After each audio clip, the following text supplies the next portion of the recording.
ప్రియమైన సహోదరీ సహోదరులకు ప్రభువు పేరిట వందనాలు. మీకు మీ కుటుంబానికి యేసుక్రీస్తు యొద్ద నుండి దీవెనలు ఆశీర్వాదములు మెండుగా కలుగునుగాక.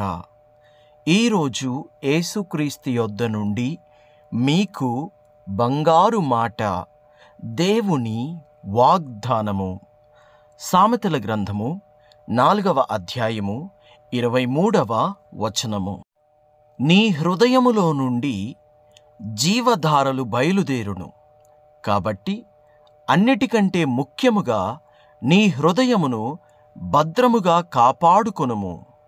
Keep thy heart with all diligence, for out of it are the issues of life. ఈ వాక్యము వింటున్న మీ అందరి హృదయములలో నుండి జీవధారలు బయలుదేరునుగాక. అనేక మందికి జీవమార్గమును మీరు చూపించుదురుగాక. ఆమేన్.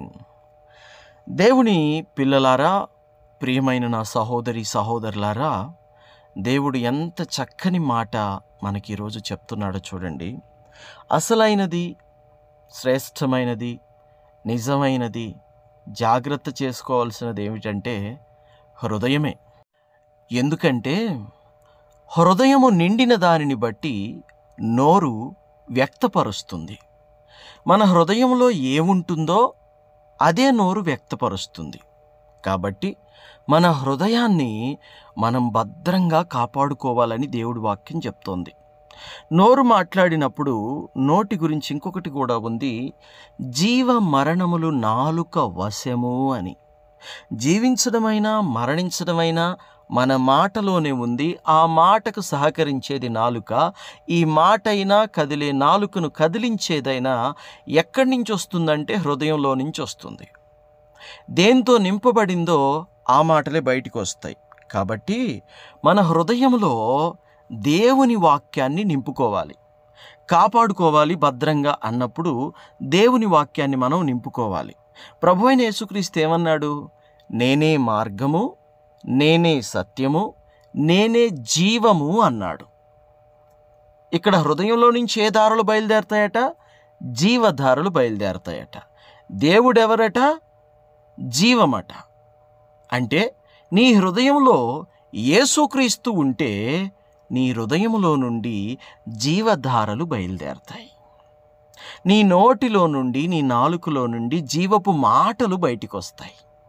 అప్పుడు నీవు జీవిస్తావు, నీవు సంతోషిస్తావు, సమాధానంగా ఉంటావు. అవును, మనము జీవించాలి, సంతోషంగా ఉండాలి, సమాధానంగా ఉండాలి. అంతేకాకుండా జీవధారలు కదా, భూమిలో ఉన్న జలధారలు మనల్ని బ్రతికిస్తున్నాయి కదా, భూజలలు మనల్ని బ్రతికిస్తున్నాయి కదా. జలధారలు, ఆకాశము నుండి కురిసే జలధారలు మనల్ని బ్రతికిస్తున్నాయి కదా. మరి అదే మాదిరిగా నీ హృదయములో నుండి జీవధారలు బయలుదేరినప్పుడు ఆ జీవధారలు ఈ లోకములో నశించుచున్న వారిని కూడా బ్రతికించాలి కదా.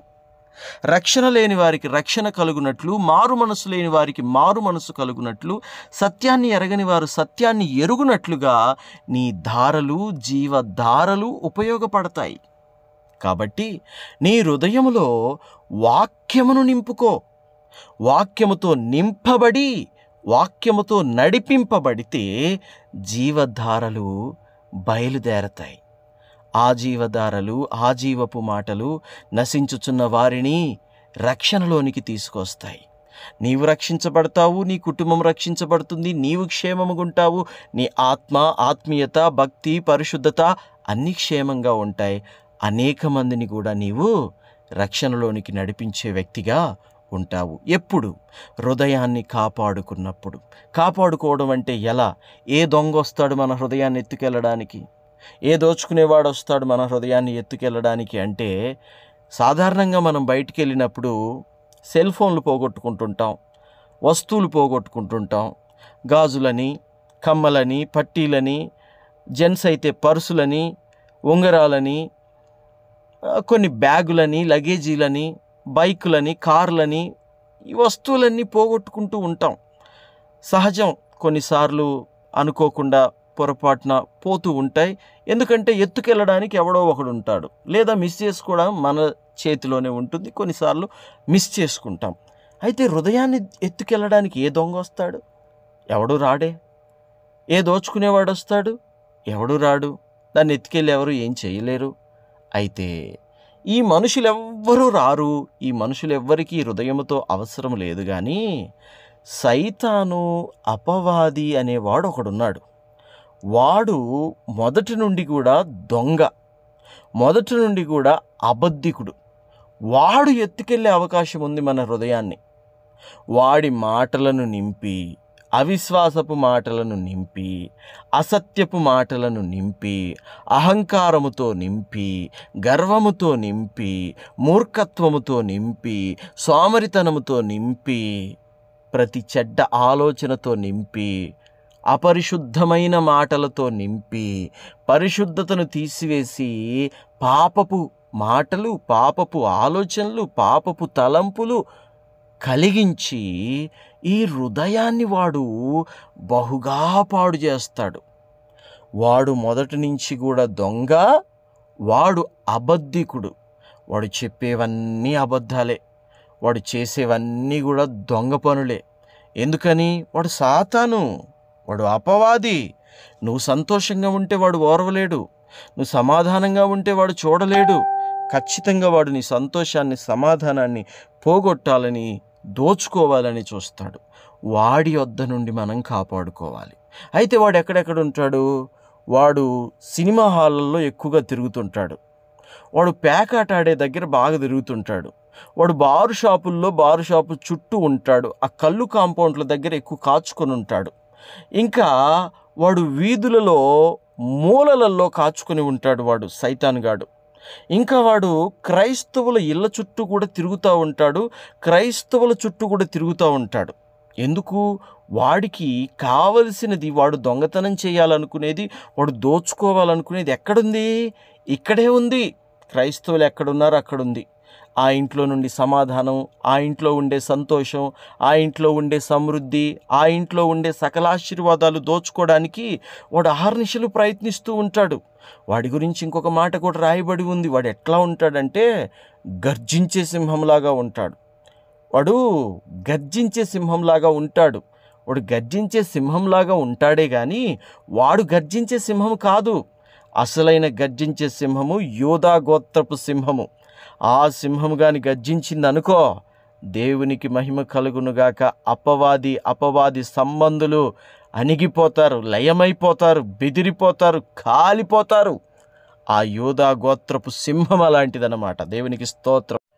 కానీ సాతాను కూడా సింహంలాగా కనపడాలని గర్జించు సింహము మాదిరిగా వాడు కనబడతాడు. కానీ వాడు సింహం అయితే కానే కాదు. సింహము యూదా గోత్రపు సింహము ప్రభువైన యేసుక్రీస్తు. దేవునికి స్తోత్రం కలుగునుగాక. సింహం అంటే సింహం కాదు, ఆ పోలికలు కాదు, కానీ ఆయన నీతిమంతుడు సింహము వలె ధైర్యముగా ఉంటాడని దేవుడి వాక్యం చెప్తోంది. కాబట్టి ఆయనంత నీతిమంతుడు లేడు. అందుకే ఆయన యూదా గోత్రపు సింహము. దేవునికి మహిమ కలుగునుగాక. అయితే వాడు దొంగిలడానికి వస్తాడు. కాబట్టి దేవుని బిడ్డలారా, వాడు ఎప్పుడు సెల్ ఫోన్లో కాచుకొని ఉంటాడు, ల్యాప్టాప్లో కాచుకొని ఉంటాడు, వాడు గుసగుసలాడే మాటలలో కాచుకొని ఉంటాడు. వాడు అప్పుడప్పుడు స్త్రీ రూపంలో కనబడతాడు, అప్పుడప్పుడు పురుషుని రూపంలో కనబడతాడు. ఏ విధంగానైనా సరే అబద్ధాలు చెప్పి, మాయ మాటలు చెప్పి క్రైస్తవుల నెమ్మది సమాధానాన్ని దోచుకోవడానికి, వాడు హృదయంలో చొచ్చిపోవడానికి వాడు ప్రయత్నం చేస్తాడు. అందుకనే హృదయంలోనికి వాడు రాకుండా ఉండాలంటే, అనగా వాడు చీకటి, యేసయ్య ఎవరు? వెలుగు. దేవునికి స్తోత్రం. వెలుగు. నీ వాక్యము నా పాదములకు దీపము, త్రోవకు వెలుగై ఉన్నది. వాక్యం అంటే యేసయ్య, యేసయ్య అంటే వాక్యము, జీవం అంటే యేసయ్య, యేసయ్య అంటే వాక్యము. హృదయములో గాని వాక్యము ఉంటే చీకటి అయిన అపవాది చీకటి రాలేదు. అప్పుడు మన హృదయాన్ని మనము భద్రంగా కాపాడుకోగలుగుతాం దేవుని బిడ్డలారా. కాబట్టి జీవధారలు మన హృదయంలో నుండి బయలుదేరతాయి. ఎప్పుడు? హృదయాన్ని భద్రంగా కాపాడుకుంటే. వాడుండే చోటుకి మనం వెళ్ళొద్దు. వాడున్నాడని తెలిస్తే మనం వెళ్ళొద్దు. వాడు ఉండే ప్లేసులకు మనం అసలు వెళ్ళకుండా జాగ్రత్త చేసుకోవాలి. కాపాడబడాలి అంటే దేవుడి మందిరములో, ప్రార్థనలో, మంచి పరిశుద్ధుల సహవాసములో, ప్రార్థనాపరుల సహవాసములో మనం ఉండాలి. వాక్యముతో, దేవునితో, మోకాళ్ళ ప్రార్థన, విశ్వాసము, పరిశుద్ధత, పవిత్రత అనే కంచెలల్లో, అనే కాపుదల కలిగిన కాంపౌండ్లలో మనం ఉండాలి. కానీ సైతాన్ ఎక్కడుంటాడో అక్కడ మాత్రం మనం వెళ్ళొద్దు. మన హృదయాన్ని మనం కాపాడుకోవాలి. ప్రార్థన.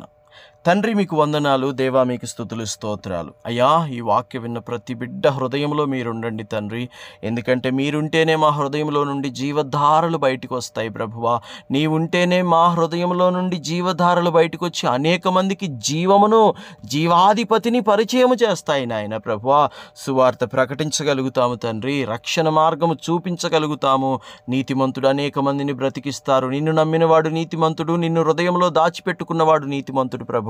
మేమెప్పుడు కూడా నీతిమంతులముగా ఉండాలి. మా హృదయాన్ని భద్రంగా కాచుకోవాలి తండ్రి. అలాగునే ఎప్పుడు మాకు సహాయం చేసి దేవా, పరిశుద్ధాత్మతో మమ్మల్ని నింపి నడిపించుమని ఈ వాక్యం విన్న ప్రతి బిడ్డని, వారి కుటుంబాలను మీ రెక్కల క్రింద దాచి భద్రపరిచి మేలుతో, కృపతో నింపి సహాయం చేయమని యేసుక్రీస్తు శ్రేష్టమైన నామములో ప్రార్థించుచున్నాము తండ్రి.